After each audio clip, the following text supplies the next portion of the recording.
Hi guys, welcome to Weekends Outside FL. I'm here to present you with a bit of a difference in video tonight. The weather has been nasty outside.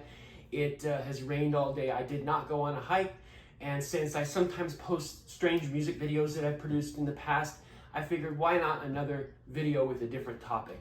I know that YouTube algorithms and experts don't recommend steering off topic and recommend sticking to one topic for a successful YouTube channel, but I'm not trying to get famous and wealthy and rich off of YouTube. I'm just trying to make content that a handful of people will like and enjoy, and so why not be a little bit liberal with what topics I'm focusing on. So today I'm focusing on the economy, and I'm going to focus on multiple levels of the economy and multiple facets of it. As you guys know, the talk is that we should be entering a recession any time now if we haven't already. And it's the fact that we're on the downward side of a major economy that was on fire for the past couple of years. Started with the pandemic crashing the economy, then government stimulus and checks for the masses in the hands of the people in both Canada and the United States and other places, stimulating the economy because people have money. So that drove up demand after a period of inactivity, which triggered inflation, a nasty period of inflation for many countries in the West. Then it got to a point where more recently that money has begun to run out. The inflation is no longer as high. We're at a disinflation now, and some people are even saying we're starting to enter deflation a little bit. But in general, the money has run out for Americans. The higher prices we've had to pay for the most basic of goods, as well as real estate and travel and everything, has bled us dry, basically. At least in my opinion, that's what it feels like for me, making a lower middle wage. I feel like just the basics getting by are taking everything I've got, and I still don't have enough money for some of the needs that I need to fulfill. You know, I just don't make enough, and I work hard. And so seeing the videos that I've been watching and the different websites and everything talking about this makes me not feel alone. And it's kind of entertaining and makes me feel better because I know that I'm not alone in this walk. There's many other people who are equally as frustrated as me. So basically, to try and tamp down on inflation, as you know, the Fed raised interest rates in the last 12 to 18 months. They started low, and then that's when people bought a lot of real estate. Real estate got expensive. Then they raised interest rates. Now you have real estate and interest rates both being high. That has locked up the real estate market. So very little transaction is happening right now. They're starting to see a slow uptick perhaps in inventory, but just not a lot of movement in real estate. And there's a lot of people saying, hey, there's going to be a crash. Well, you have the banks that are starting to struggle, especially the smaller banks, and kind of things going afoot with that. And so there's a lot of signals right now, the inverted yield curve, many signals that show we're entering a recession of one extent or another. And it looks very similar to 2008 when everyone was saying, oh, we'll have a soft landing, we'll have a soft landing. If you look on the internet from 2007, there were many articles by the media that said they're expecting a soft landing, but it was not a soft landing. We're kind of almost replaying that in 2023, except there are some subtle differences to the features of what's going on with the economy versus 2008. That leads me to talk about some other level of discussion about the economy. I can't predict what's going to happen in the short term with the economy beyond saying there's a likelihood of recession and trouble and layoffs, but I like to think about the large scale picture, the American empire, the Western world, and where we are in our status or stage of civilization.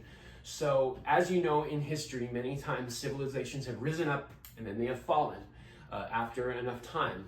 Some lasted longer than others, but in general, it's always been a similar trend. They rise up, there's prosperity, then things turn sour, and then the civilization collapses and is converted into a different civilization, or countries eat and consume the country that collapsed to set up shop there. So when a civilization collapses, any number of things can happen, but that leads me to discuss, just the general sour mood that the Western world is in with the economy. The United States is a relatively young country, but it's been around for a few hundred years. And, through much of the 20th century, we had an unprecedented period of prosperity. There was the Great Depression, and there was a period before that called the Gilded Age that did see a lot of wealth inequality similar to what we see today. But in general, a lot of the 20th century into the beginning of the 21st century was fairly prosperous, and then things started slowly decaying on multiple fronts beginning in the 21st century. So the thought here that I've been focusing on is perhaps Western civilization is on a downward slope. It is decaying and is likely to collapse and then be regenerated or rebirthed into something different. Who knows what that might consist of.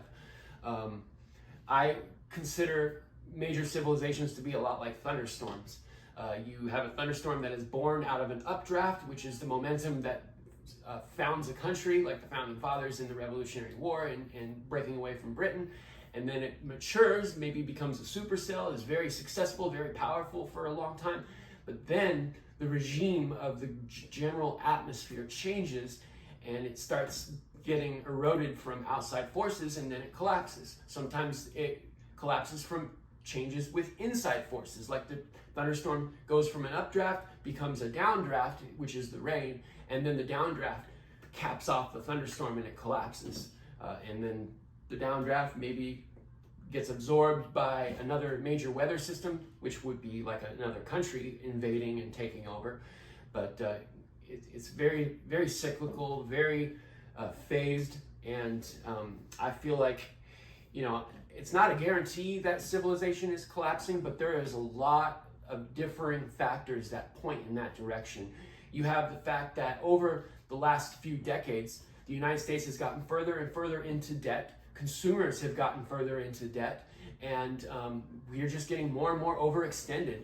I grew up in an upper middle class household. We had money, we traveled all the time, we had nice cars, we had a big house, and our lifestyle has eroded from a high in the 90s to where we're just lower middle class, and we're working low to barely middle wage jobs and just barely getting by, paycheck to paycheck. And that regime has been playing out for like half or more of the country. 70%, they say 60 or 70% are living paycheck to paycheck in the Western world now.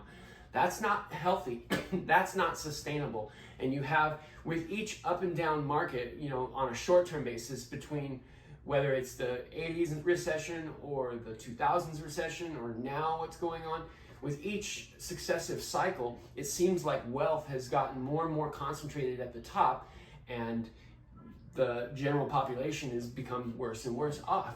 And so is that the sign that the empire is collapsing in the Western world for many countries, or is it likely to maybe lead into something better with technology advancing, in the future? It's hard to predict.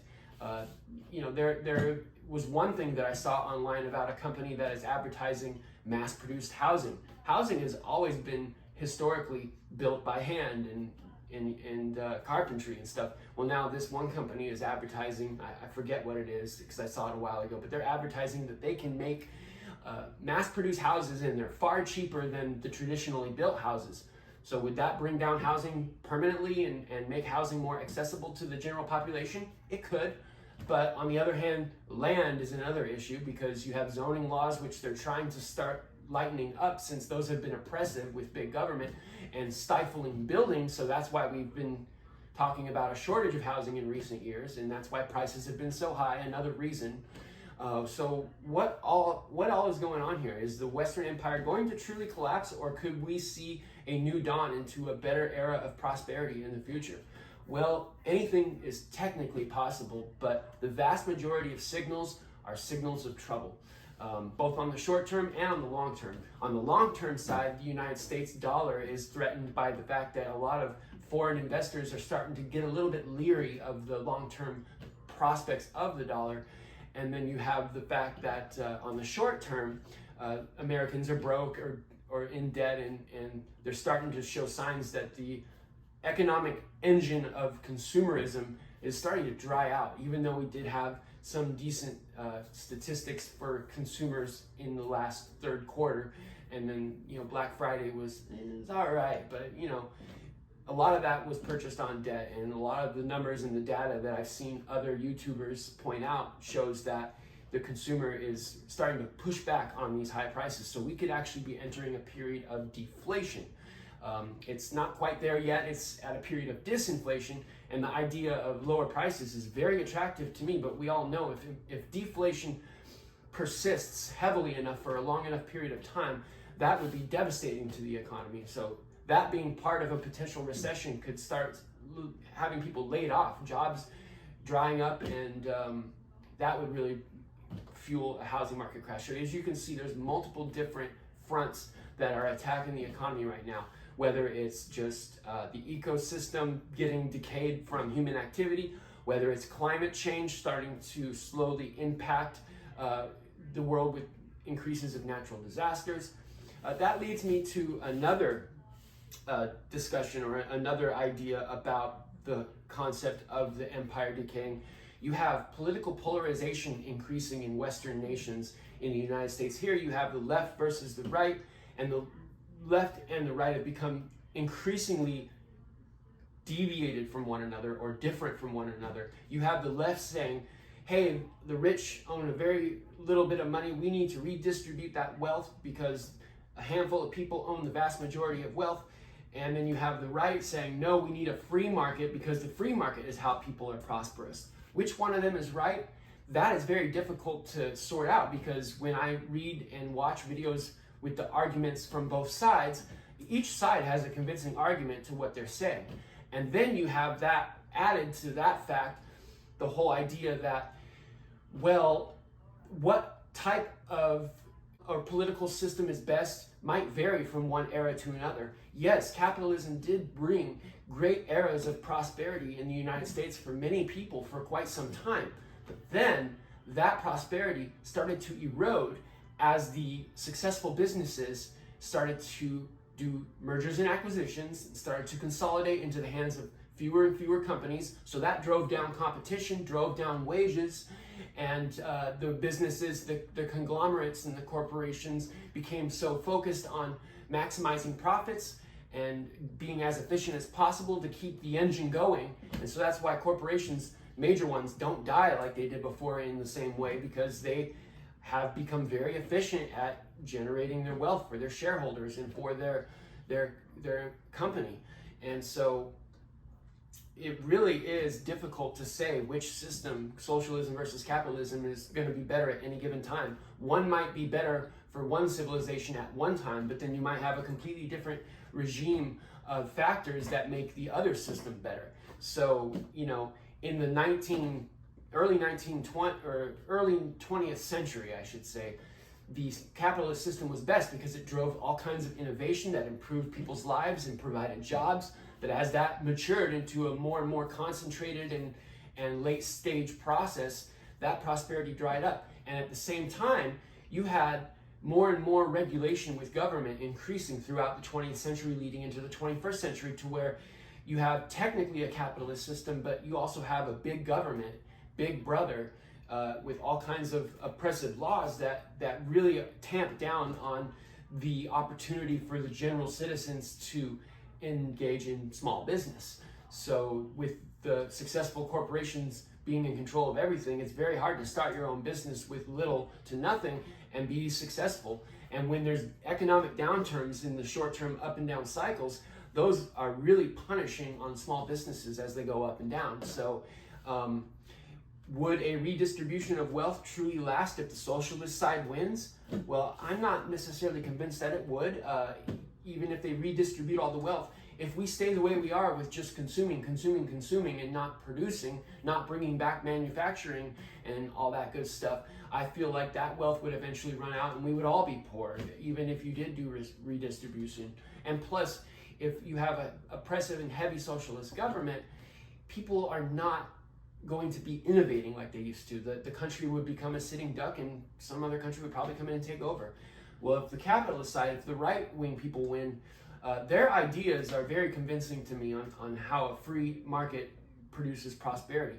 But is it relevant in this economic and technological environment? I'm not so sure about that either, because the free market obviously isn't really that free as it is, and how would they get the wealth back into the hands of the workers exactly without having some sort of intervention with wages and things like that? You know, what really could take place? I feel personally I'm not squarely on either side, but I do lean a little bit more towards the right because I feel like oppression is always going to fail. Historically, socialism has never really done that well. You do have a couple of countries in Europe doing well right now with a more socialist type economy, but then you have countries like Canada where the housing crisis is even worse than it is in the United States, and they're a more liberal government. So obviously, if the liberal policies were working so well, why is Canada struggling so much with the housing crisis there that they have, with the rents being higher and everything? So I'm not convinced that you can really take any given political ideology, apply it to today's economy, and get success. I feel like there's multiple things that are at play here, including the fact that the general population isn't as self-sufficient as they were a long time ago. We don't build our own houses. We have other people do it for us. We don't make most of our own products. We import them from China. We're reliant on a globalized economy still, and we're kind of sitting ducks when it comes to production, because that's how you get a strong economy, is with production, producing your own stuff. You got to bring those jobs back. I know that much. We should be producing more. But then if you've added to that the fact that AI is advancing, how is that going to play out? Would a free market truly be relevant if AI controlled a small handful of companies that dealt with everything, and the general population had no dealings at all with the economy because it's so concentrated with AI? How would a free market apply there? How would people get their hands on wealth? It's hard to say how that could play out. Maybe the free market would win. Maybe it wouldn't. Maybe they would need to imply regulation to redistribute that wealth to the hands of the people. But it's going to be tough no matter how you slice it. And being a moderate myself, who's a little bit unsure about what policies are best, with my limited experience and my distant viewpoint here down where I reside, it's hard to say. And I just hope that things improve, and I hope that maybe technology will bring the saving grace that we need to bring back prosperity with those changes. But I feel like on a long-term and short-term basis, we're in a rough position right now, and things are they're gnarly. They're not great, you know what I mean, for people. There's very little freedom to move up and participate in the economy for most people. Most of us, like me, are stuck in relatively low-paying positions, and I just don't know, how that's going to change and what needs to be implemented to make those changes. I feel like it's difficult. So don't worry, guys. I'm going to be doing more hiking videos. I'm not changing this channel into just a economics or a bad music channel. I'm just playing around a little bit. So